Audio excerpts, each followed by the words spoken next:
আমরা তো দেখিনি যে উনাকে কেউ লাঞ্ছিত করেছে আর অন্য কোনো রাজনৈতিক দল। এটা একটা বানানো কথা বিভিন্ন ইয়েতে ইউটিউবে মেক করছে। তো সুতরাং এই সমস্ত প্রশ্ন আপনি করবেন না।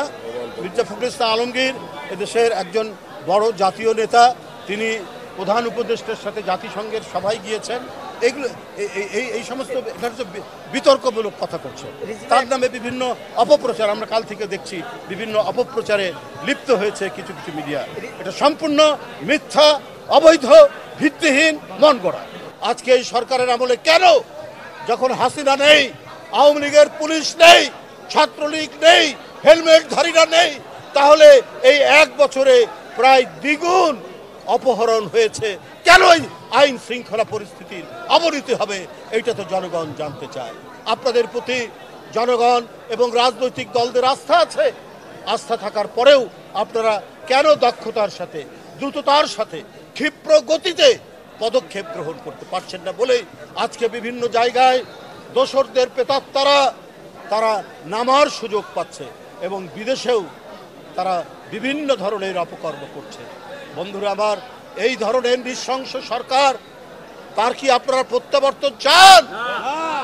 তাহলে এখন থেকেই জনগণকে সাথে নিয়ে আগামী নির্বাচনে কাজ করতে হবে, যে আর যাতে ইলেকট্রা এয়ার কন্ডিশনার কম বিদ্যুৎ খরচে দেবে অধিক শীতলতা আর সেভিংসও হয়ে যাবে। তাই যারা দেশের টাকা আত্মসাৎ করে তাদের কমপক্ষে 20 প্রজন্ম বিদেশে সুখে শান্তিতে থাকতে পারে, সেই ব্যবস্থা করেছে। ওই লুটেরাদের, ওই টাকা পাচারকারীদের, ওই ব্যাংক হরিলুটকারীদের যেন প্রত্যাবর্তন না হয়। ওই মানুষ খুন করে, ছাত্র খুন করে, শিশুকে খুন করে যারা ক্ষমতা ধরে রাখতে চেয়েছিল, তাদের ওই খুন, ওই রক্ত এখনো শুকায়নি। তাই আওয়ামী লীগের সাথে কোনো আতাত নেই। আওয়ামী লীগের সাথে যারা তাকে সহযোগিতা করেছে তাদের জন্য খোলস খুলে নতুনভাবে আত্মপ্রকাশ করতে না পারে, আমাদেরকে সেই দিকটাই দেখতে হবে। আমি আবারও বরগুনা জেলা বিএনপি